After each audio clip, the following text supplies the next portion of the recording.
live from Trinidad and Tobago. Welcome to Connections 50 Plus Wednesdays live show. I am Terry Ann Joseph Brathwaite. And I am Jennifer Gibbons Joseph.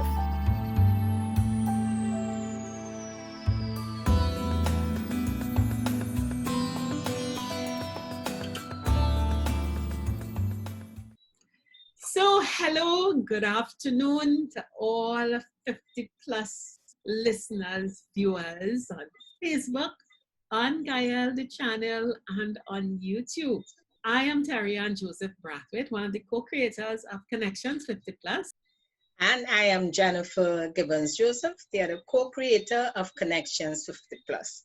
Welcome all you Caribbean 50 plus people and our other followers. Listen, I think people are catching on and they understand that our products are tools that really can help them deal with the life that we live in now. But Jennifer, and I was checking, you know, I'm a busybody in this time of the year. There are 10 Wednesdays till the eve of Christmas Eve. Jennifer, we have to start making our list and checking them twice. From next week, we're going to have some parang in the background. Well, let me show off a bit. I didn't tell you, but I'm a little ahead of you with that. You put up your Christmas tree? This week, no, not yet. But this week, I really, I must say, enjoying there is a radio station that decided to start, during the month of October to play a lot of Christmas music. I must say that has changed the mood, has really lightened the mood and have people feeling, Christmas, yes. But Jennifer, we have great news now. Yes. For the past couple of weeks, we have been talking to you about getting ready. Based on what was going on, we had to get ready and we presented the reset. But we've been doing other work in the background. And you would remember back in June, I think it was. Yes, it'll be around June. We would have launched our Essentials Toolkit. This is a series of assessments that will allow you to establish a baseline for really setting off on life and getting things in line. And we have been listening to our clients' feedback, and we have been looking at the issues that are really facing people and giving a lot of trouble. And we did a major retweak of the Essentials Toolkit. And we substituted one of the assessments for a new one. We took the medical out, we expanded the wellness and nutrition a bit, and we put in critical one, financial. And boy, oh boy, Jen, the response has been great. Yes, because as you said, at this time, Terry Ann, financial is key. People are very concerned who either will be due to loss of jobs, reduced income, and just not the uncertainty of this time.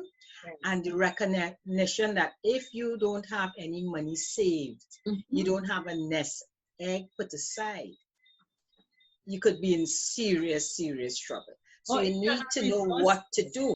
So we have been busy at work in the background, even though you see us Wednesday, you see us on Monday. And we decided that, look, Christmas is coming. And we really have to think seriously. I mean, we were talking just now and I was being very light about Christmas and I love Christmas. But it's a time for giving, and we at Connections 50 Plus say that we have to be very serious about how we spend our money for this season. And we think that we have the two main products that we're promoting. You know all about the reset. We think that it's a beautiful gesture to give someone a reset program for Christmas. And now we've taken out the baubles and shine up everything, and we're presenting the Essentials Toolkit as your alternative gift for Christmas.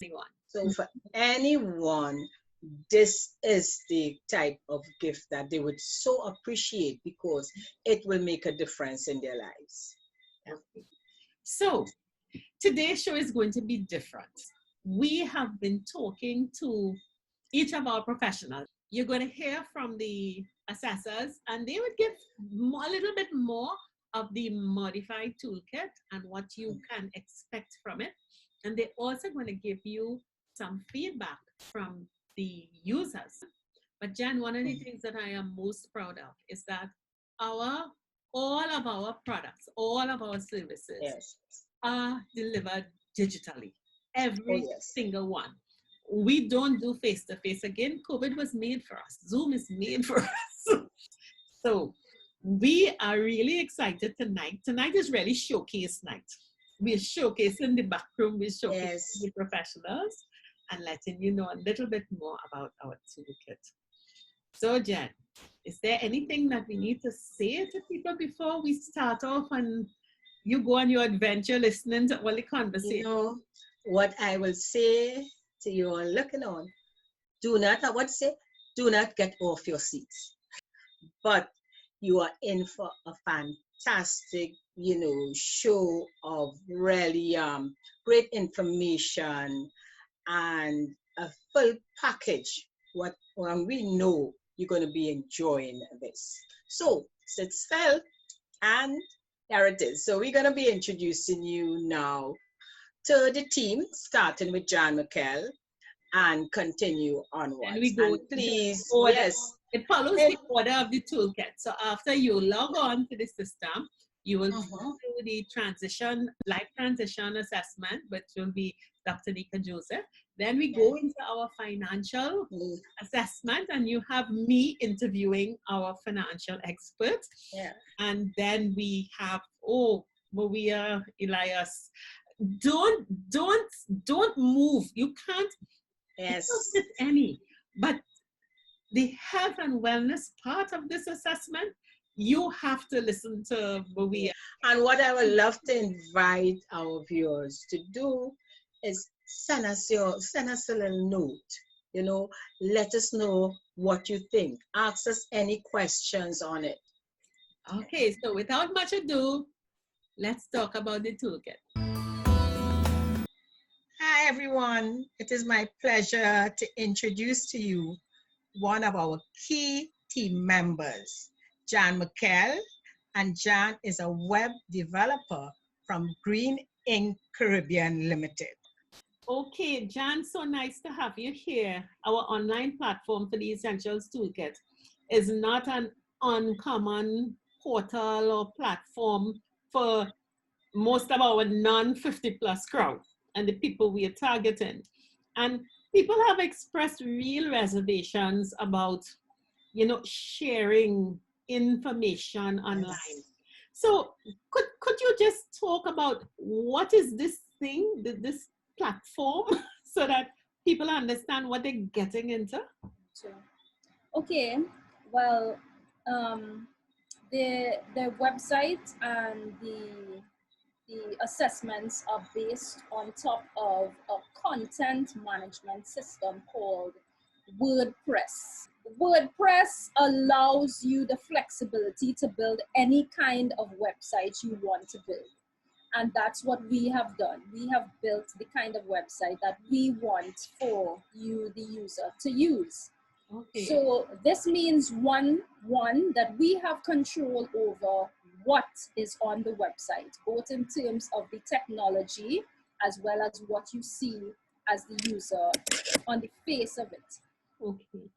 The server that this website is on is what is called a dedicated server. That basically means that in a lot of web hosting, which is where people normally store their websites online for them to be served to you, the user, a lot of those places use what is called shared hosting or shared server space, which means that let's say that you have a digital storage place for websites and you have one container and you have multiple websites in that one container, which could mean that if one site has a vulnerability where someone could hack that one site, then all of them share the vulnerability. This site is not in such a container. This site is in a space on its own. So the only way that it could be hacked is if we make some sort of mistake and cause there to be a vulnerability, but there are a lot of secure practices in place to ensure that that does not happen. And John, can I ask a question? Who has access to this server where our data is being kept? The administrators of the platform, as well as myself.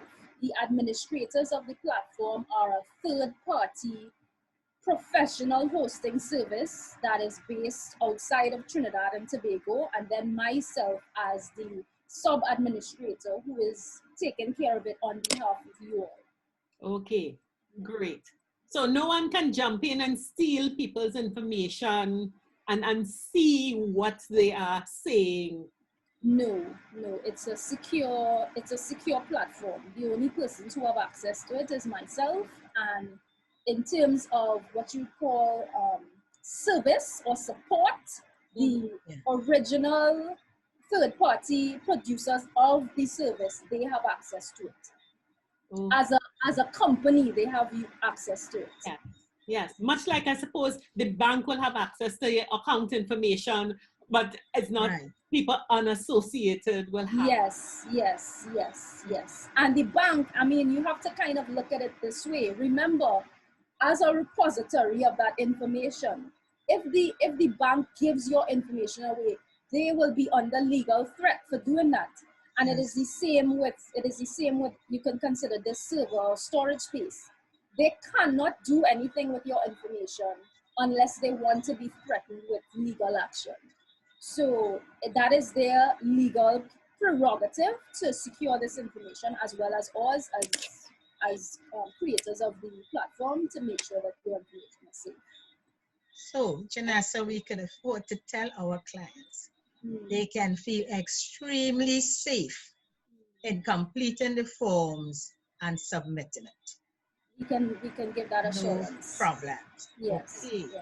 And Janessa, what about the payment aspect? Because some people also may have that concern, very fearful about putting in the information on their cards to make a payment. How secure is that payment? This is also another third-party platform that falls under the same sort of rigorous professional boundaries as the server space. Okay. You're running a professional service. It's not on the site. The payment is not occurring on the website. The payment is occurring elsewhere. And they have been through all of the checks and balances to make sure that when you make that payment, if anything were to go awry with that payment, the onus would be on them to take responsibility as well as legal protection for making sure that that information is safe, secure, and transmitted in an encrypted manner. Yeah. Okay. And we could also say that our payment system is built and verified by Visa, so that and is integrated into one of our local banks. And there was a full, I think it was almost a 3-week due diligence period of testing and retesting to make sure. So this is as good as using your credit card at an ATM or at any vending station, because it is a Visa certified system. Yeah. Okay. So I think we have a foolproof system that is, and one thing that I want to really promote, and Jan, you said it just now, but I want to say it in local terms, real layperson's terms. This program, this package was built up from scratch by you. It is not a box package that we bought and then adapted and modified. Yeah. But could you give us the implications of doing something custom or bespoke as opposed to buying something off the shelf and putting it on a system like this? The key differences about that is that one, I would know if there are vulnerabilities. Okay. And I would also know if there were any, what they were, and how to safeguard against them. Yeah. The thing too about this is that it's also built in such a way to be very lightweight, so that you don't have a lag in response time, where Yes. it could form a concern for you of what is happening in between the time that this is taken to, you know, sometimes I could understand in terms of this age group, you know, not being familiar in the first instance with technology, and sometimes the time that things take, it could probably make you wonder, well, what is happening, why this is taking so long, and that could cause, you know, some sort of anxiety. But it's built to be lightweight, and it's built to be quick, so that it removes that fear of something going wrong in the back end whilst you're waiting for something to happen. Yeah, it's very people friendly. Yes. Our yes. 50 plus friendly. Yes. yes. Well, great. I think we have really touched on most of the areas that would be of concern to people, and helping people to understand that this is, as I say, it is done by our professionals who are based here, but to global standards, to international definitely standards. And once you get on the site, you see it. Well, this is the person who has been doing all of our web design and development. And she is right here in Trinidad, operating all over the world. So we are very proud of what we've done. And we're happy that we could have had you here, Jan, to share it with our audience. Is there anything else that you might want to say at the end of it, to just any extra information we want to share? Yeah, there's one thing. If you look, when you're on the website and you look to the top left where you normally see the web address, you'll see a little lock. And what that little lock means is that it's SSL, which stands for Secure Socket Layer. And that basically means that there is even more protection put onto the website of the transmission of information between where it goes to be processed to come back to you. So the information is further encrypted, and that's what that lock means. Great. I think we've done a great job. Yeah. And it'll get better. There are improvements, you know, coming. So it'll get better for sure. And thanks so much, Jan, because you're on the team, so you're there with us all the time.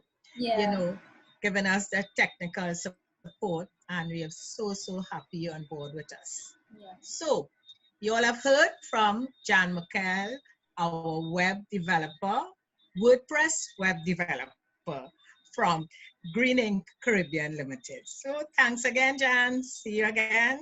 Okay, thank you. Bye-bye. All right. We are reviewing the Essentials Toolkit. And the Essentials Toolkit 2.0, new and improved versions, the first assessment we do is the life transition assessment. And we are speaking to Nika Joseph, who is our resident industrial and organizational psychologist, who is the person that really sets you up for your transition.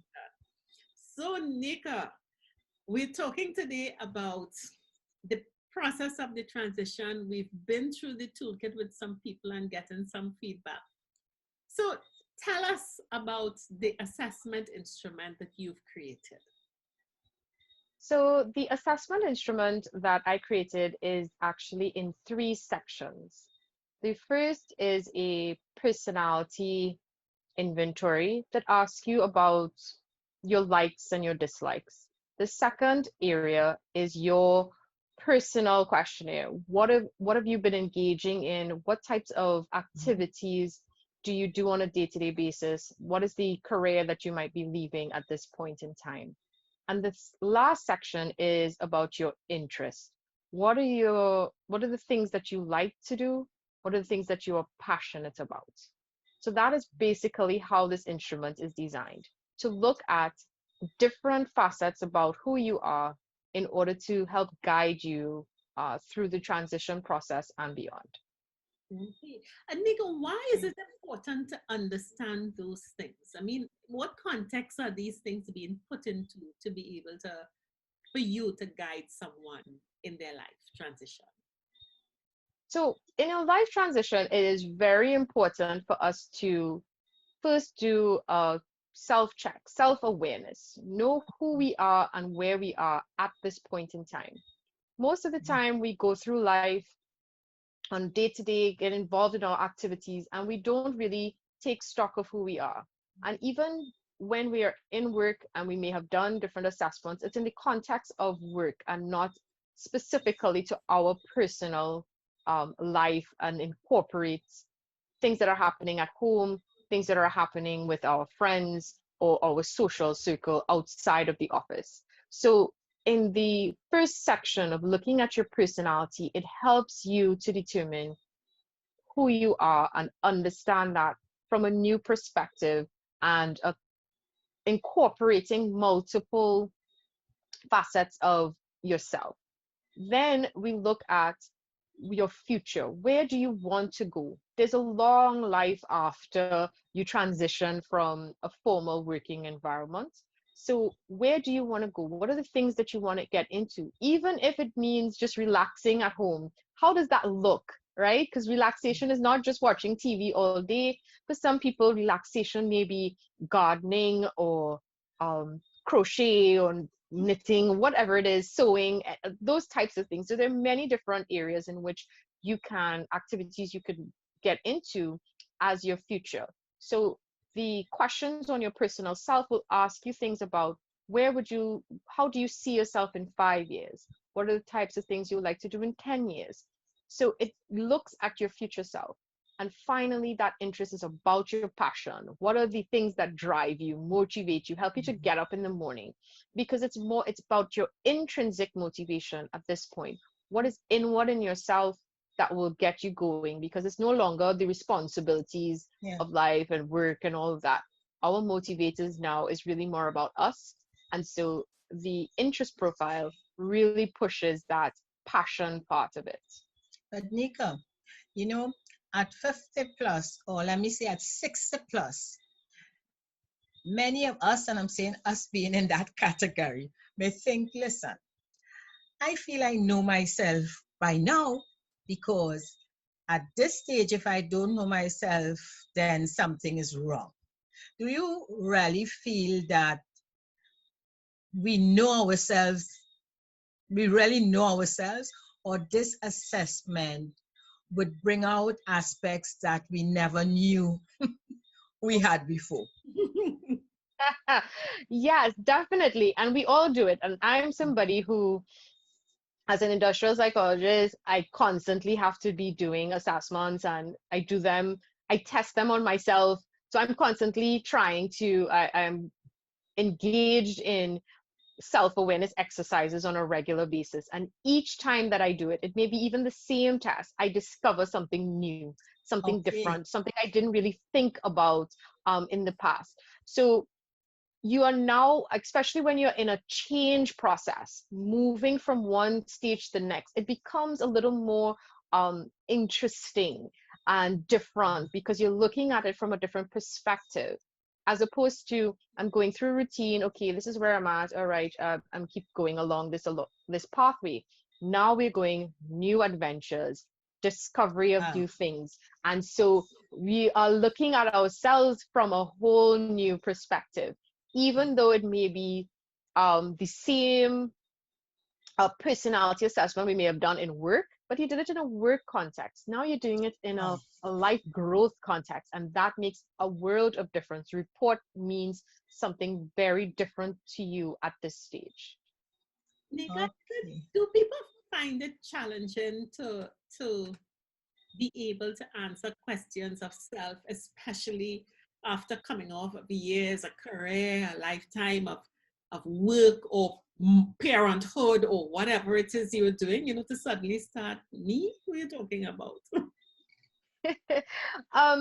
Well, these questions are meant for you to think about yourself. And yes, it is really, you should sit with them, take your time, it's not timed. There's no right or wrong answer. It is really about you assessing who you are. They're not difficult questions in terms of the wording of the question is not any challenge. It's not a math quiz or anything like that. What it's meant to do is to just get you to think about who you are. What are the things that I truly like? Do I really like to cook, or am I just doing it because I had to? Do I really like to sing or dance, or I missed this opportunity to sing or dance? That's how I dreamt about this since I was small. And yes, life moved along and I couldn't. And now I have the full opportunity to do so.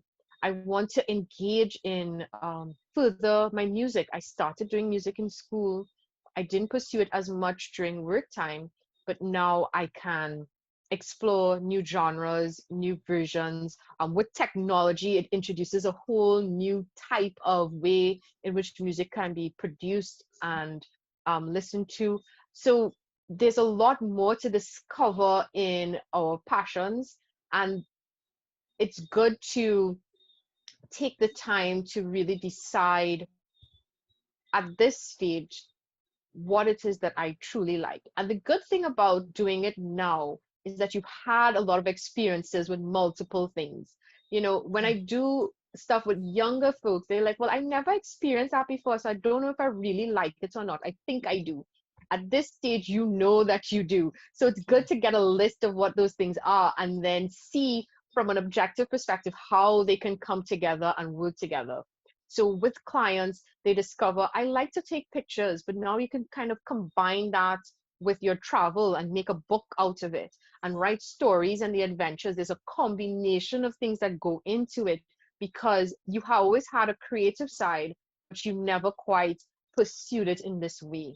So you could combine some of your passions to create something new, and it's really exciting. And I, when I worked with clients, I could see they're like, oh, this is great. And you could get the excitement from it. So the questions themselves, difficult, no, a little, take some time to sit with them, make sure you really think about it and process it, yes.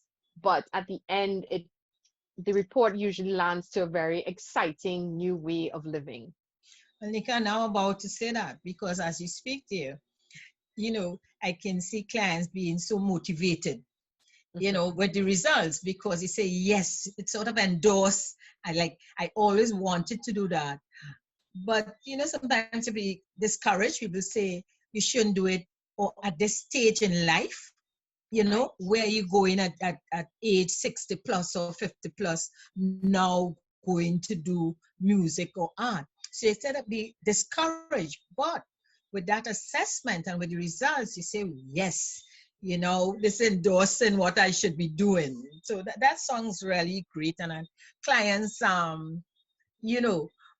has clients really reacted or responded to your results of your assessments?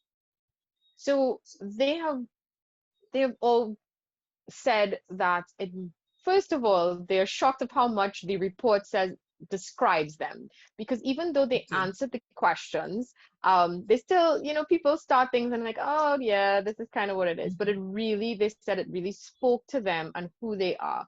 So that was really something that the first initial descriptors are things that okay, yes, this really sounds like me. This is aligned with what I believe about myself. And also there've been one or two new discoveries I didn't even realize until I started to answer these questions, that this is really where I want to go. The next part of the report, after you go through the descriptors, are next steps. So the report has recommendations and different ways in which you can go about achieving those new engaging in those new activities and going down a new path.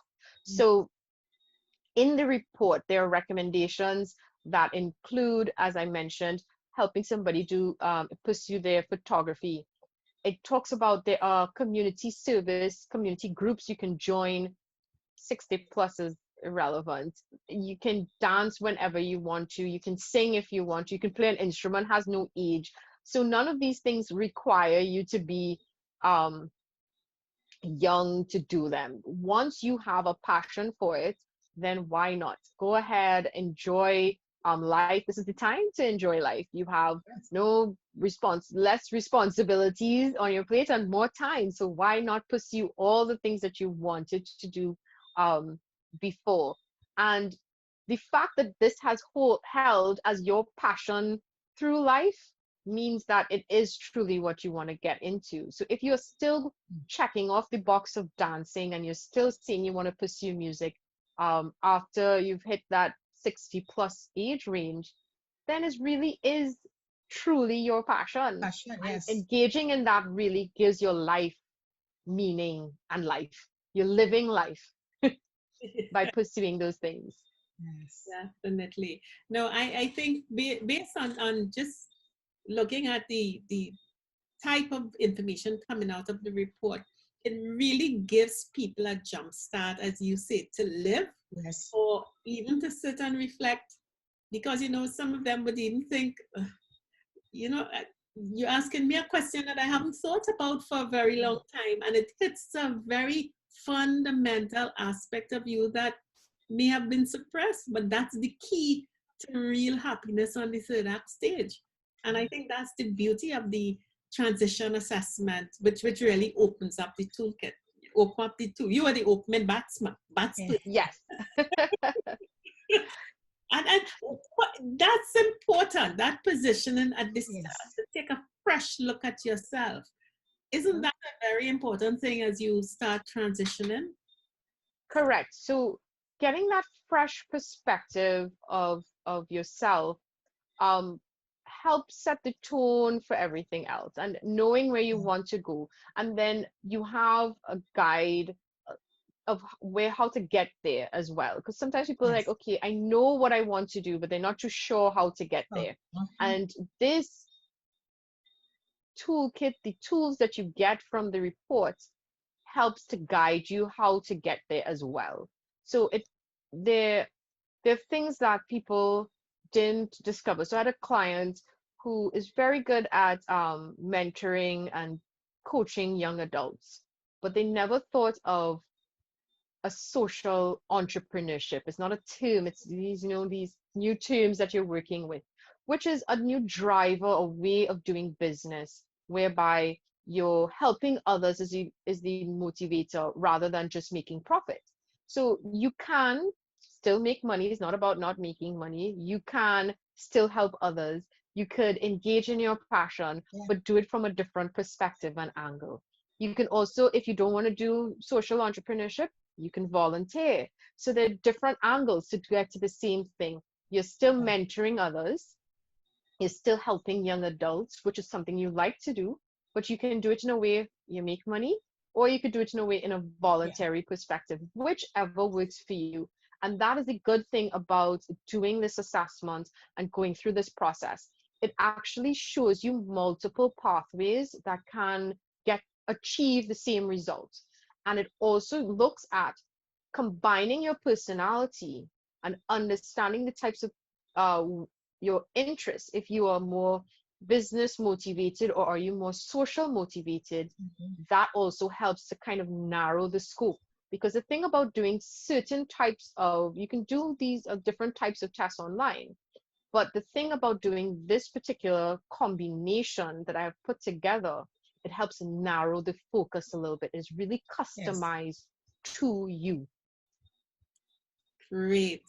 Listen, Nika, I think I am so excited about this version of the toolkit and the kinds of feedback that we've gotten from people who have gone through it, and more the team that we've put together. I mean, it's just so great. We have people who understand life and living and understand that it's, there are no standards. It's you, whatever you are and you want to be, go ahead and do it. And we're just so thrilled to have you on board and to have your expertise available for all of our viewers and our members. Definitely. And when they can explain how it works, those persons, Tarian, who have never done assessments before, definitely will be encouraged to listen, come on board and do this assessment. You know, this is where this should start. So, Nika, is there any other closing tidbit or tip or anything that you wish to share with the viewers about the toolkit and the life transition aspect of it? Yes, I would like to close the way I started in saying in life transition, you need three things. You need to be self-aware, know who you are and where you're at now. You need to know your future, who you want to be and where you want to go. And finally, you need your passion, the drivers and the motivators to get you there. And this toolkit has all three of those things in one. So get ready, 50 plus. You are on the road to transitioning to a whole new adventure. Thank you so much. That is so great.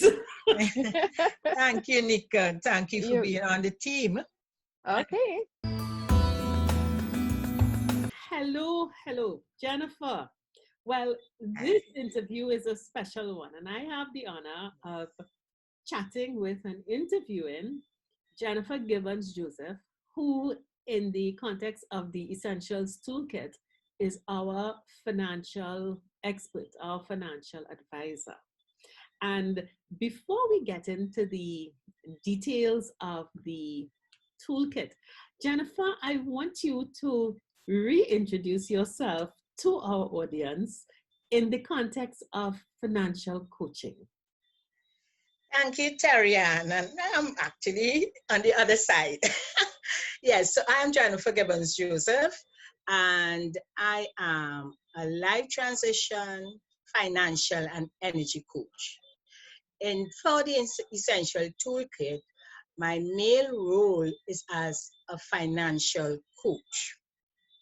And as a financial coach, of course, what I do is help our clients to, as we say, simply put their financial house in order. But as we chat, I would give you more information about the actual financial assessment. Mm-hmm. Great.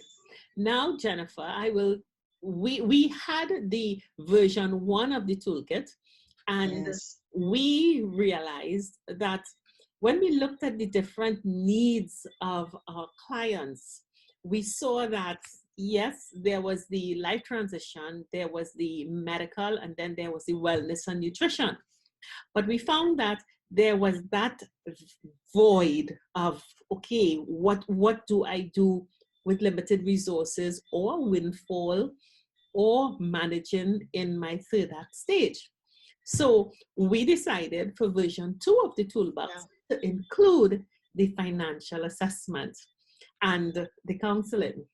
So Jennifer, what is the intention of the financial assessment?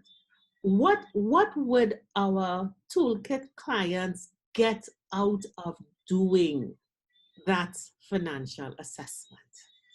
Tarian, let me start saying, they'll get a lot. You all will get a lot out of it.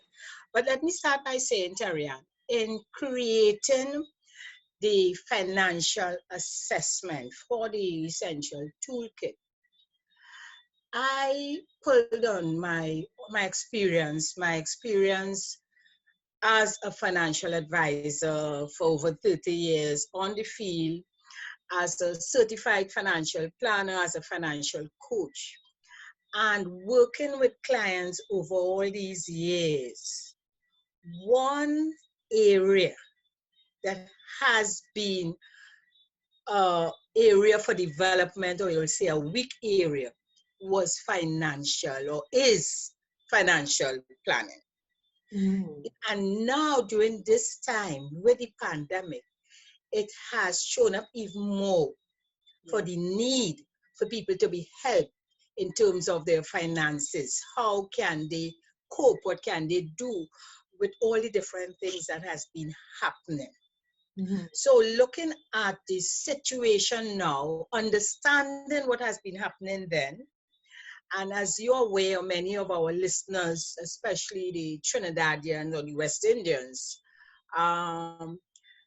money management, financial planning is not a subject that I don't even think is on the curriculum up to date. So it hasn't been there.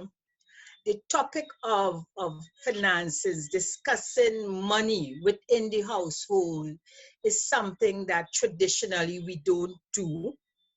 And that is because as adults, we haven't learned it. What we learn is based on like experience, trial and error. We have been burnt here and there. We chat with others. So it is critical. It was critical. It has always been critical, but even more now, for people to know what to do, where to turn, how can they stretch that money. So having, with our discussion and creating the essential toolkit and adding now the financial assessment, what we are doing and what the assessment will do is help people have an understanding, first of all, have an understanding about money. Yeah. And look at what steps they can take, to help. And there's a solution, and they should not despair. So Jennifer, that's a really serious issue, and we have spoken about that in Connections 50 Plus. Yeah. So tell me, what happens in the assessment? What do people need to do? The stages. Do I have to bare my soul and tell you all my business? Well, no. And actually, Tarian, as you said that, the first thing, there is a fear in people's mind when they think of, oh gosh, a financial assessment. That means you have to, as you say, bare your soul. But I have structured and designed this assessment in such a way to make it very user-friendly and to remove from the beginning that fear people will have, or that feel like they may feel intimidated from the time they think of, oh gosh, finances questionnaire, and I have no money, so I cannot answer the questions. So let me say, it is not structured like that. We have customized our assessments. So the first, I divided it in sections to make it much more easier for people to go through. So the first section is basically their personal data. And the reason for that, that I need that information, is to get an idea of what your situation is like. Whether they live alone, whether they have dependents, an idea, even in asking salary, Tarian, again, it's a fear. People don't want to put their full salary. So what I use, there's a range. So they feel that sense of comfort to give a range. So that aspect, that personal data, is really to help me in terms of doing the assessment, and the analysis where they're at. Jennifer, you said something there. This issue of dependence. What is a dependent? Is a dependent a child or right? And we have, I have specified too, and I'm glad you asked that, because dependence is really people who are dependent on you, who you're taking care of, and it don't have to be a child. It could be a mother, it could be an adult, it could be an adult child who may not be able to fend for themselves, may have some sort of disability or unemployed. So I would say dependent is anyone, a child or adult as could be a mom, or dad or parents, who are depending on you to take care of them. Financially. financially, and not well financially and otherwise too. Yeah. But for the purpose of but we are doing finances. So yes, so you need to really. So that is important data yeah. for me to have. Because Then you, I think dependence. Everybody is an adult; they're not dependent. But then you are no, they are deal with them. And doing this assessment at this time is so needed, Terry-Ann, because some people may have more dependence now. Before the pandemic, you might say, okay, but now you may have others in the home that not working, have lost their jobs, and you may become the breadwinner, in the household. So that's critical information. The other thing, well, the second aspect you look at, Terry-Ann, is what are your goals? And again, I don't want people to think, oh, I have no goals, I don't plan. No, it's simply asking you, what would you like to do? What would you like to do in the short term, within the first 5 years? What are your dreams? So you could put it down. It doesn't mean you have to have money. This is not about money. This is about sharing and saying what you would like to do, because my role is to help you get there. Help you achieve those goals. So you look at where you are now and you look at where you would like to be. And we are dealing with 50 plus, as you know, Terry-Ann. So yes, you will have your goals at 50. You have your dreams at 50. So we look at that. Jennifer, I really like that section because, sometimes depending on your situation, when you retire, stop working, or when life changes, you tend to figure sometimes, oh gosh, it's so rough. I'm not even bothering to dream again. I'm not even bothering to have a goal. And you bring everything down to a kind of minimalist survival level.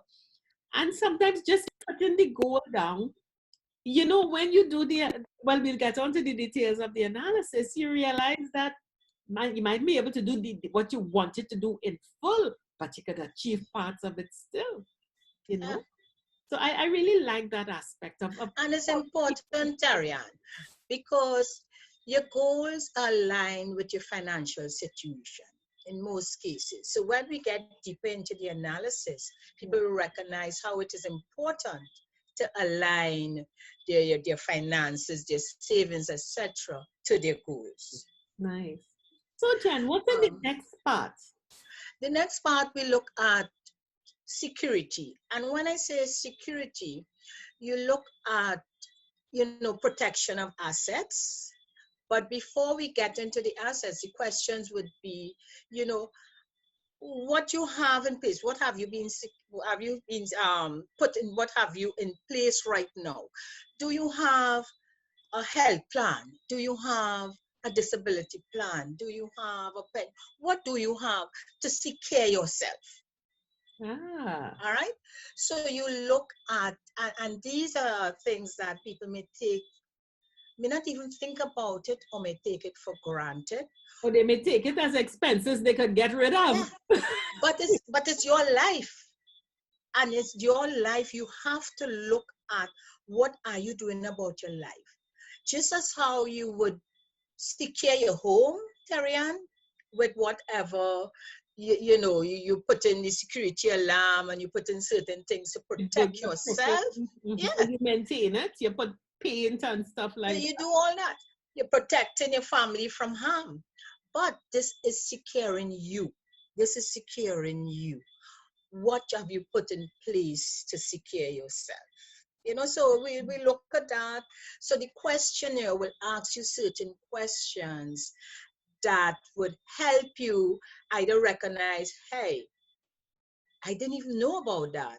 Let me find out about that. Or this is something I should really put in place. So that's all about security. What are some of the kinds of things that people would think about for security? So you have the traditional insurance, health, life, term, you have property insurance. What other kinds of things could be considered in the security of your financial position? Okay, and you covered in terms of security for yourself? So you look at like the life insurance, and you mention it, the life insurance, the medical plan, the pension plan, disability. There are a lot of variations in terms of the plans under the insurance aspect. But you also look at your money aspect, Terry. And you would, for those who may have taken loans, you look at what have you secured the loans? Have you added, the banks may ask you, do you have any form of security against these loans? You know, and let me tell you, with security, Terry, it extends to your dependents. You know, and it varies depending on situations. You know, it varies. So the list of questions would cover all the different aspects of your security. You know, because sometimes people may have long-term loans and they may forget they have something that they put as security for the loan, but they're also thinking that is free and available to them as part of their wealth, their net worth. So you are quite correct. So in answering that question, and as we move further into it, you would recognize at the end of it, I can look and analyze and recommend.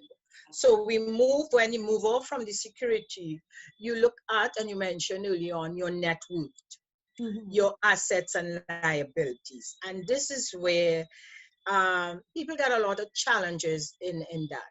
You know, they'll say, I don't worth any. I just, you know, I don't have any worth because I have nothing. But when you look at your assets, and I listed as many as possible. So it would be easier for them to be able to say, okay, I do have this or I don't have this. So the list is a little extensive to help the client, you know, to prompt them a bit to say, oh yes, I do have this, so I didn't realize that was an asset. And so they listed. There may be a challenge, or from my experience, from those who have done the assessment before, to get exact figures. So in cases where, and I don't want anybody to feel uncomfortable or intimidated in any way, so they can give an average. Because this is a base assessment to it, Ariane. So they can give an average of the assets. And it can be indicative. Yes. Yeah, and it is a prompt. It's a prompt for you to recognize, hey, I should really check this out. Yeah. And of course, the liabilities. And in doing that, you look at the bottom line. What is your net worth? You know? Jennifer, where do they put the credit cards? Well, the credit card would come under a liability. Because it's a loan. It is a loan. So it is a liability. And you don't have any cash in it. You have, that is you owe. That's what you owe. What on the other side, of course, in your assets, they would put, if you have the bank deposits on your various types of cash in hand, whatever you have under assets. But credit card is a big liability. But you know? All right, so this is another thing. People who have homes, all right, I might have a home and it's valued at $1 million, but I have $300,000 outstanding on the mortgage, or I have an insurance policy with a face value. I have $300,000 insured on my life, but the cash surrender value is $50,000. People have those numbers in their heads. Where do those things fit in, and is it important? It is very critical and it is important. And let me start with that question you asked about when you mentioned about life insurance and sum assured. Many times where you have your assets, people look at the sum assured, which is how much you would get in event of death. Not you, but your beneficiaries will get an event of death. They put that down as that full asset. So they will say 300,000. But you can't cash in that life insurance policy for 300,000 or 500,000 or whatever is the sum assured. That is paid to your beneficiaries at death. However, what you should look at, and what the question is really your cash value And the cash value is the amount you have in the policy that you can access, that you could go and borrow from or withdraw, depending on the nature of your policy. So that is, I need to clear that up. Your question, in terms of a mortgage, that's the other thing too. Prices, the market has changed, Terry-Ann. So it has devalued. Your home now has really devalued. It's not the price. We had an inflated price for a while. But it's best to look at your current value. To get current value, of course, the ideal thing is to get a valuation, but no one going to pay for a valuation unless it's needed by the bank. But you can have an idea of what the current value is, and you can do that based on if you look at a house within your area that is being sold. Yes. Because in cases, yes, the real estate agent would have to put more or less go with current value because it's based on the bank's valuation of the property. So this is really causing people to think seriously. Oh yes, They have to do some work. They need to do some work. So you don't want that false impression, that, oh, you are living in a home that cost X and that is an inflated value, because Terry-Ann, at the end of the day, in terms of if in event of death or disability, or even if you have to critically sell the house, remortgage it, or do something, you need to understand what is the current value of it. And so that is important, and not just your house, but you're looking at what is happening on the stock market. And those who have invested in stocks and bonds, etc., also need to be aware of the market and keep in touch with what is happening, in the market, And the units, the value of the units. Yes. So they need to look at that. So you have that aspect with the assets and the liabilities. You also, coming down to the end, the last aspect deals with your legacy. Exactly. What have you done an estate plan? And you ask people that and they don't know what is an estate plan. But basically, and as I said before, this is based, so we're not going into heavy details. What I'm doing is asking pertinent questions, not just to alert you, but to help me in terms of analyzing the situation. So when it comes to your legacy, the question is, what do you have in place? Do you have beneficiaries on your programs, on your financial instruments? Not just you have it, but do the beneficiaries know that they're there? Is it important for them to know that they are beneficiaries? Because sometimes you want to keep people on a short leash, can't let them know. No, but in certain cases, depending on the type of plan and depending on whether the beneficiary falls under the Married Persons Act, etc., that person need to know, because you cannot do anything with that in terms of whether it's an insurance policy or assign the bank. You may have assigned the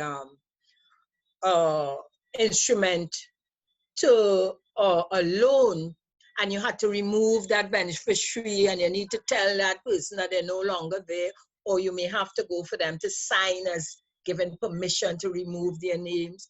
And the reason you put a beneficiary is because you want that person to benefit from that asset. Why not let them know? Yes, but people. And the other aspect in terms of legacy, Terry-Ann, not just letting them know, but assign someone to know where you have all these documents. Because you should know where the documents are. Yeah, because you may think, oh, I'm not going to die now, or I'm okay. But Terry-Ann, listen to me. We're not in control of accidents. We're not in control of illness. We could be very healthy today, and the next day you have a stroke, and you can't even talk and all that. So questions under that legacy section is really for me to know what you have in place, what your plans are, so you can be helped and guided when you, because the next stage after this assessment, of course, we look at it. I go into each area, assess it, analyze. So the report actually contains an analysis, you know, of your entire situation, with some action steps, recommended steps that you should take, you know. And in addition to that, you do have that option of meeting with me for at least a 15 minutes so you can ask questions on it and, you know, receive, when I say guidance, in terms of, okay, this is why I recommended these steps based on the information that was given. And I know that you would have had conversations with some of our clients so far. Just what kind of feedback have you received, you know, on people who've gone through the process? What kind of feedback did you get? Terry, and the feedback has been, I say, fantastic, overwhelming, but because, as I said, one of it was, you know, they love how it was set up. They didn't feel intimidated. Because for those who may be familiar with just going online and doing a financial assessment, Terry Ann, it's a lot. It's really heavy. It's really heavy. And they felt comfortable answering the questions and not feeling ashamed in any way. Yeah. Because again, like, if they should be doing better. So that was one, that feeling of comfort in doing it. The awareness, and it wasn't surprising to me because I said over the years I've had a lot of experience with that. But the level of our clients and the fact that they were still not aware, and from the questions they realized that, oh, I should do this and I should do that. So it alerted them. They felt, especially now during this pandemic, in one situation I knew the person has had a reduction in their income and had to make a decision as to where they can get that extra money from to maintain, you know, things, whether they want to cash in certain investments they had to utilize that money, etc. So what it did is just made them more aware. But what is great too, help them see the need for professional help. Yes. Because they felt that they recognized that they didn't know where to turn. Nice. That they felt that they thought they were doing well. They thought their financial situation, or they had put everything in order, and recognizing, but wait, I don't have a beneficiary, you know, I didn't tell the beneficiary this. So, wow, the bonds and the stocks I have that I spent so much money or invested so much in, it's no more, it's not like that again. My house is not worth this. So it really brought home to them. It's a reality check. I would say it was a reality check. Financially, in all cases,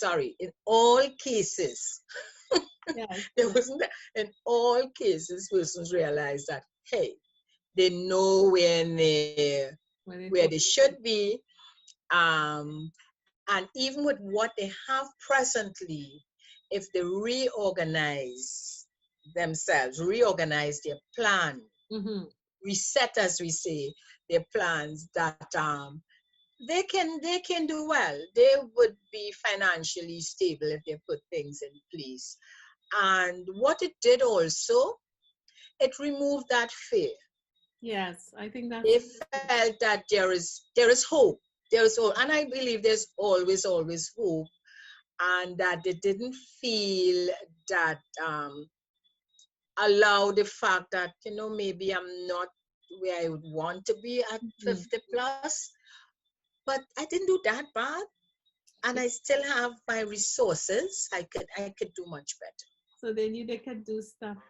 Jennifer, I just think that the whole the decision to restructure the toolkit and include the financial tools into the whole program was such a great move on our behalf, and it really makes the toolkit that much more complete. And you know, I saw some of the feedback, and I know that people are now looking forward on the path with a whole lot more confidence, you know. So just before we close up, is there any other comment or statement you want to make about the financial assessment in the toolkit and getting people going forward? Definitely. The financial assessment, Terrian, it is needed by everyone. Well, I know definitely 50 plus, because at this stage in our lives, we need to look at what is happening presently, look at how we can earn extra income and not just sit back thinking that this is it, it's all over. And it starts from early 50s, those who just want entering the 50s, who's still in the workplace. It showed up so much. I'm so passionate about that. You cannot wait until you leave to start planning. Yeah. And at this stage, Terrian, during this pandemic, finances is number one. Yes. Is number one. And this toolkit should be number one. I'm serious. It is a fact. It is a fact. Right. It would help our clients definitely to really enjoy life. Yeah, it's really enjoy life as how they would like to enjoy life, and still be able to leave a legacy for their family. Well, Jennifer Gibbons Joseph, the CONEC-TIONS 50 Plus on-board certified financial consultant and coach, together with being an energy coach. We really are thrilled to have you on board and part of the professional team that is delivering the Essentials Toolkit. And thank you. That's all. You're welcome. And what I'm happy about, Terrian, is the fact that this assessment leads in to our financial coaching, to our financial coaching sessions. You know, so I look forward so much to be able to continue with those who did the assessment, to continue to help them beyond. Great. Thanks again, Jan. Yes, you're welcome, Terrian. Hi, we have with us Maria Elias Smith, and Maria is our health coach, registered dietitian, and personal trainer of Empower Nutrition. And Maria will be chatting with us, telling you all about the health and wellness assessment from our Essentials Toolkit. So Maria, tell us all about your assessment. What is it all about? Hi, Jennifer. Great to be here. So it was really exciting for me to put this assessment together. I think what we've created is a really comprehensive view of your health at this stage in life. It's a little different from the type of report you might be accustomed to in terms of getting from a doctor, which is if you're accustomed to, let's say, an executive medical, which looks at the function of a specific, you might do your echo, you might do a stress test, you might get your blood work done. So that may give an indication of any high risk that you may find for specific health or diseases, right? What we are focusing more is less on the diseases, but more on the actual health and wellness. Right? So what are the indicators that can tell you, okay, what can I do to actually actively optimize my health? Okay, and so we start off the assessment looking at weight and body composition, right? Where are you now? And what is different about this aspect is really, most of the people who've done it find this part really helpful, right? Because the way that we tend to think about weight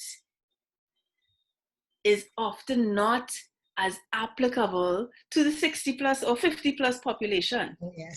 Right? So even something as simple as BMI, which many people are familiar with that metric of BMI, right? Body mass index. Traditionally, a healthy BMI is thought of to be between, let's say, 19 and 25. Right, but there's been, over the past few years, over a decade now actually, there's actually a BMI that's a recommended healthy range that's being recommended for the, well, more over 60 population, right? But we just lump or 50 plus into there because that's where we all heading towards the over 60, right? And so what they found is that it's actually okay and beneficial to be a little bit on the overweight side as you go into healthy aging, right? Now you tell me, Maria.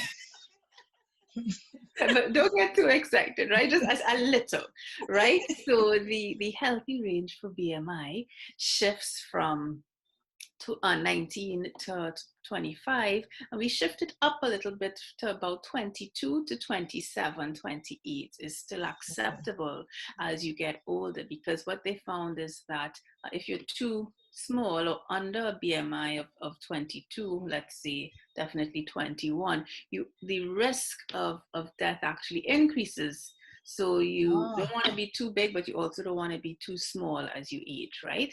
So that is one guideline that's a little different in our report than you may hear from a doctor or someone who's not specifically thinking about the aging process. Okay.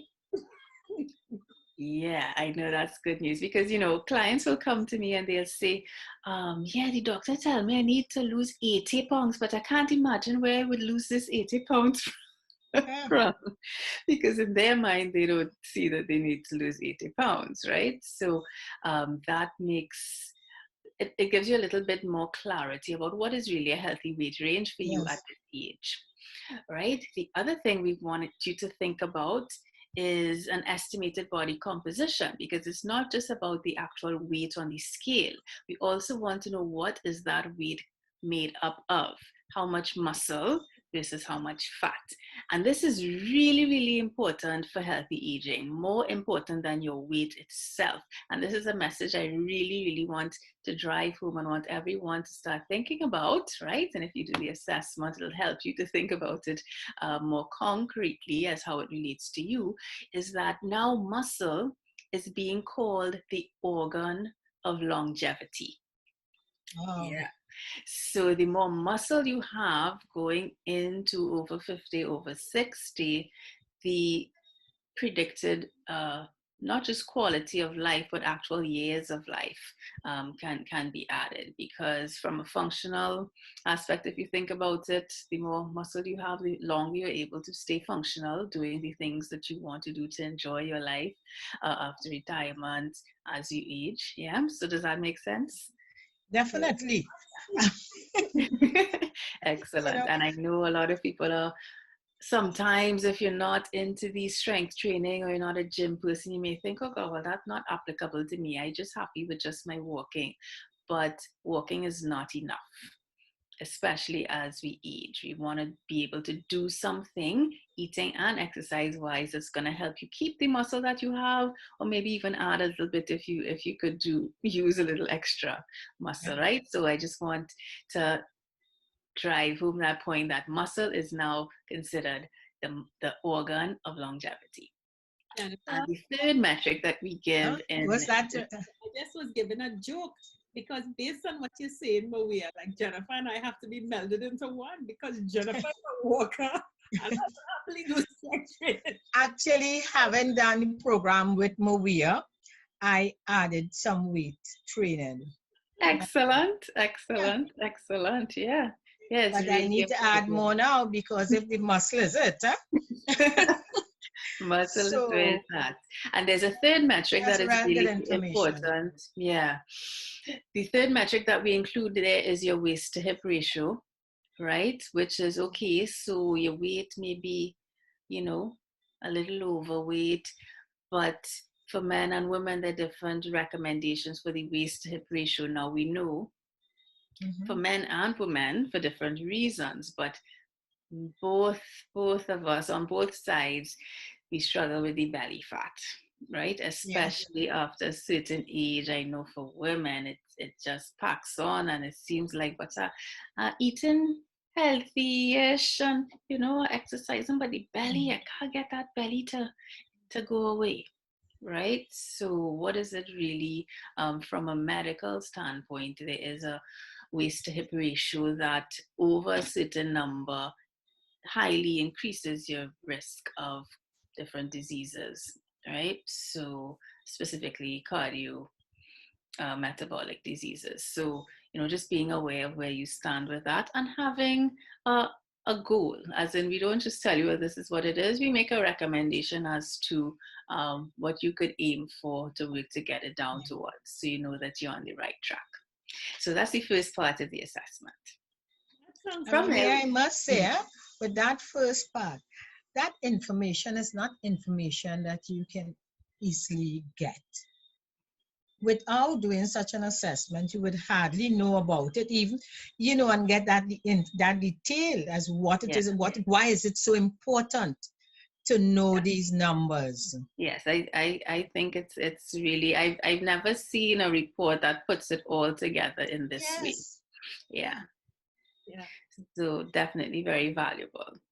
And from there, we go on to talk a little bit more about different symptoms. So in the assessment, there are questions about going through each organ system of your body and asking about different symptoms that you may have that relate to your different organs. So if there's specific issues that might come up, again, we're looking at your symptoms, right? So, and it's what you feel, because sometimes I've had this experience where I'm not feeling well. I know something is wrong, but when I go to the doctor and they do all their tests, it comes back, it's all good, and they're like, you're fine, you're probably just tired or need to rest. But I know for myself that something is not right? So sometimes you do need to be aware of what you are feeling and give credence to what are these symptoms that you may experience on a day-to-day basis, and what are those symptoms saying about your health, right? So that's also a very interesting exercise to kind of go through and really do that self-assessment of what are some of the symptoms I'm experiencing on a day-to-day basis that may get overlooked in a bigger medical context, but may also be valuable and important to be aware of and to highlight and to get insight into what those may mean. So as of course, I'm not a medical doctor, so I use that information to also, more importantly, from my perspective, identify possible nutrition deficiencies. Right? Because some of those symptoms can be related to underlying deficiencies based on our diet and our diet over the years and deficiencies that have been created over the years, right? So again, this is not common information that people are usually privy to, and it would require a visit with a registered dietitian who would take the time to do this assessment. So that would be the only way you would get this information otherwise, right? So after we go through that, we then look at your diet, because yes, the assessment does ask you very detailed questions about your eating habits, as well as what you typically eat on a day-to-day basis. So we get a bit of an idea of your current diet, and we can give you feedback on that based on your needs, right? Well, the report includes what are your basic nutritional needs, and we compare that to what your current eating habits are, and from there we can make recommendations to some changes that would benefit you to help meet those needs better. Maria, I have to say that part of the assessment, I was really, really impressed with it, because just from you're taking from people what they eat and how regularly they eat, because Yeah. there's a lot of questions. And one of the things that I have to emphasize to people here, this is not a Facebook assessment where you answer 5 questions and you get a pattern on your life. It really gets in. But what is amazing to me is that out of that, for every person, you were able to identify the nutrient or the macronutrient or the micronutrient that was deficient. And in your report, you gave what role that nutrient or macronutrient contributed to wellness. And people could really take action. I was really impressed with that. Yeah. So we really, as this is 2.0 version of the toolkit, we really wanted to make sure that we are giving loads of value in this report. So I believe is really, really valuable information. And we also give you action steps. So beyond just, okay, this is what's wrong, we go beyond that and make sure that you understand some steps that you can take to correct those deficiencies or those challenges. Right, so from there we go to the final part of the report, which is all about your lifestyle and fitness. So we cover sleep, right? We look at your stress levels, and we wrap up with a fitness assessment, which is the fun part of this assessment, right? So yes, we actually walk you through very simple moves that you can do at home, doesn't require any equipment, and there are videos that guide you through each move.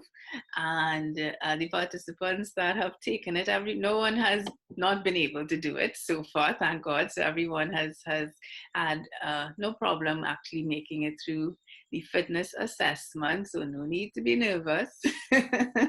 Right, it's really simple moves, and it's really just to give you a baseline level of where you are functionally with your fitness. Right, they're simple things that a functional fit body at your age should be able to do, and we want to see where you are with each of those. So from that, we're able to create a report that covers gives you a baseline for your cardiovascular fitness, your core strength, your lower body strength, upper body strength, flexibility, and balance. So it's a very well-rounded assessment and gives you an idea of how you can improve your current fitness program if you have one. And if you don't have one, gives you ideas of things you need to include to get one started. Maria, what I must commend you on, you see those videos you created step by step to help clients, when you think you get away, that you just have to answer the questions. But it was so thorough where you actually have to do these physical exercise. I mean, not heavy, but enough for you to be able to give some guidance and steps. What are the next steps to take? So I must commend you on that, because I found that really is, it's fantastic to say, okay, you have the videos there showing you what to do. Yeah. I think it's really, I love the comprehensiveness of it. Yes. Because traditionally when you think about fitness, a lot of people, they only think about one aspect. So as you all identified just now, either you really like the cardio but you're not into the strength, or vice versa. But even beyond that, the other factors that I just mentioned become so much more important when we're talking about healthy aging, right? Balance. When is the last time anybody asked you about your balance? Yeah. But I would have spoken about this before on one of your programs, where that's a major thing for healthy aging, because I've seen how that can be the thing that takes you down, i.e. the balance is not what it used to be, and you don't even realize that makes you at higher risk for falls. When you fall, you break something. For many, unfortunately, that is the beginning of the end, the start of a downward spiral for many older seniors. And we want to stop that in its track as much as we can. So I could relate, definitely could relate to that balance. Yeah. Sometimes, I swear I'm healthy, and for some reason, just stepping down and you find you lose your balance. And it could be very scary. Yeah? It could be very scary. It shows how easily it is you can break your bones. Mm-hmm. I am walking and sometimes I just bounce into a wall. So it's good. It's good. Yeah. So Maria, we have a very comprehensive program there. What have you been getting from the people who have participated? What kinds of feedback are you getting? Well, everyone's been pleased so far, thank God. So everyone's really been appreciative of having all of this information put together in one place, and be getting a realistic check or realistic feedback on where they are. But they also appreciated the recommendations in terms of steps that they can take to actively move forward. Several people in terms of what they found most helpful, when I think it was between, well, I guess it's different parts for different people. So just, the specific guidelines in terms of what their goals should be for weight and waist size, right? That was a helpful guideline to kind of have that concrete, okay, this is what I can work towards and it seems achievable, right? So for one guy, for example, whose doctor told him he needed to lose 80 pounds, from the report, we realized he really only needs to lose about 20 pounds, but focus on... He was quite happy about that. That seemed a lot more achievable for him. And he can focus more on his body composition, and he had about 5 inches to lose on the waist. So so that seemed like a more achievable goal than just thinking, oh gosh, I'm supposed to lose 80 pounds. From the time you walk out of the doctor's office, it's over, because he knows he's gonna lose any 80 pounds, right? So he appreciated having realistic goals. Another common thing was the actual nutrition guidelines that we laid out. So we give you an idea of how much of what you should have in a given day in order to have a balanced, healthy, nourishing diet, based on where your age and stage, activity level, right, and your goal. So if your goal is to drop a few pounds, it will be based on that. If your goal is to maintain, it will be based on that. Right, so a very detailed chart of the recommended nutrition for you. And well, of course, the fitness, just, having a reality check of where you are at with your fitness level. For many people, that was the first time they did anything like that. So yes, it's totally balanced. And I have to say again, that nutrition part, because apart from identifying all the different nutrients that you would have, you also identify the foods that people should consume to get the nutrients. So really, once you go through that wellness assessment, you really know where you are, you know what you could do. So then the choice is really up to you. Nutrition, correct, is really fantastic. And Maria, I mean, we really having you on our team to do this, because I'm listening to you and I know the work you do, and it just hit me that your combination, being a health coach, being a registered dietitian, that makes a big difference. And in addition, being a physical, actually being a personal trainer. So like you get the whole package all in one from you. You might have the trainer, but the trainer is not a nutritionist. But in all areas of wellness, you are highly qualified.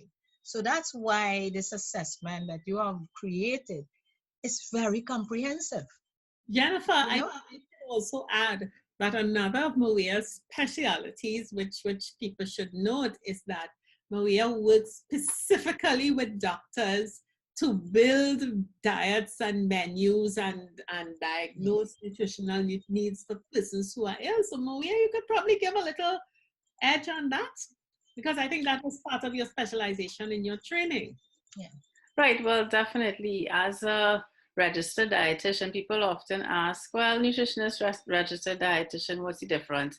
The difference is that a nutritionist may focus on general health and healthy eating, which we all do, but a registered dietitian is actually a clinician, which means we are trained to deal with specific medical conditions as well. So if anyone is in a position where they're dealing with specific conditions, so whether it's hypertension, diabetes, kidney failure, chronic heart disease, digestive issues, that you are working with, or maybe even taking medication for.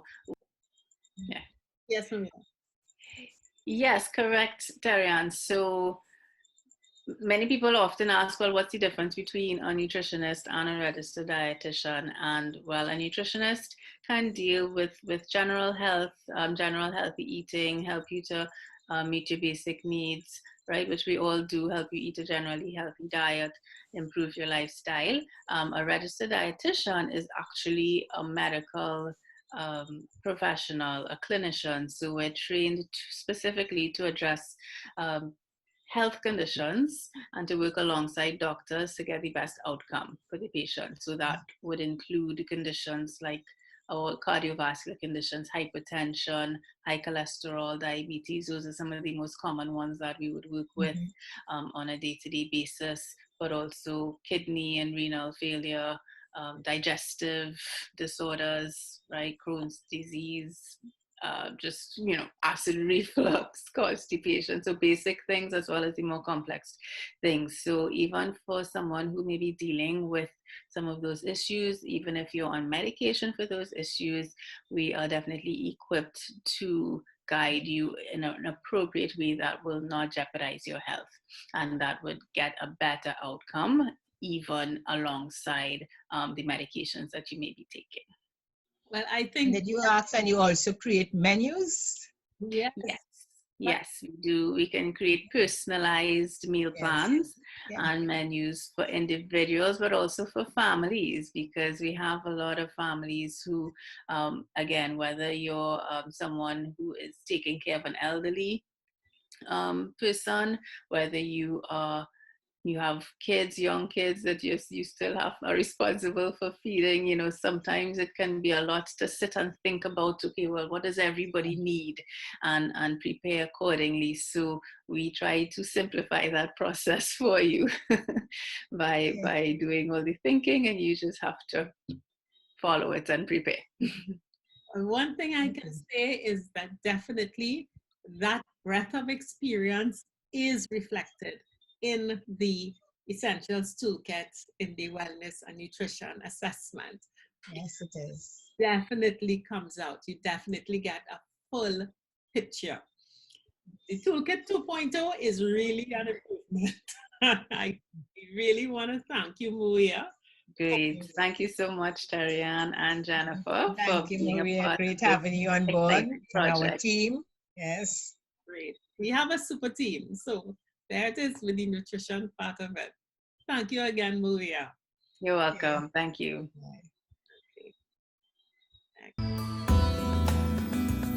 So, Jennifer, wasn't that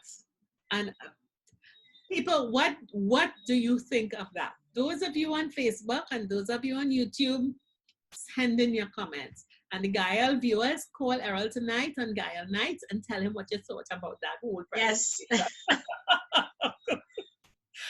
I am just so proud of what we've been able to accomplish with those wonderful partners. I am just so very proud. We could not want a better team. No. Tarian, it took us a while to really create the toolkit, but at the end of it all, definitely we should be proud. We definitely should be proud, and so happy to present this toolkit to you all out there, and to make a difference, especially now, to really, as I said, it's life changing, and we promise, and we always promise this, Tarian, for our 50 plus cohort that we are here to support. We are here to make that difference in your life, to ensure that you achieve your goals and you really enjoy a just happy and fulfilled and successful life. So the important details. You are preparing your Christmas list. It is time to do your Christmas list. Think of the people that you love. Think of the people who are in transition. Think of the people who are sure. Remember what Nika talked about, what Jennifer talked about, and what Movia talked about. This change in life is important. You are having an opportunity now. Remember, we spoke earlier and previously about our reset. Now we're focusing on the Essentials Toolkit. The Essentials Toolkit is normally $2,000, but we are offering for this holiday season a special price of $1,500. You save $500. You've just listened to all of the assessors and our professionals talk about it. Yes. Do something for yourself and people that you love. Go to the website. The numbers at the website is right there. Go and find out. Sign up. Do yourself a favor. Get ready for the third act. Get ready for 2021. When you think of all the professionals you'll have to engage to get this kind of advice, you will easily be spending 3 or 4 times the amount that we are offering. Most definitely, Terry-Ann. Yeah. So please, let's take care of ourselves. So we look forward to hearing from you. As I said, you can go on that landing page. You can give us a call. Feel free at any time to do that. Okay, take care. So we say bye for now. Bye. 50 Plus Tribe and followers from TNT and the Caribbean. Thank you for joining us on this Connections 50 Plus Wednesday Alive show. We hope you enjoyed the lively conversation and look forward to seeing you next week. Don't forget to like and share our Facebook page and subscribe to our YouTube channel. We really love getting your feedback. Bye for now.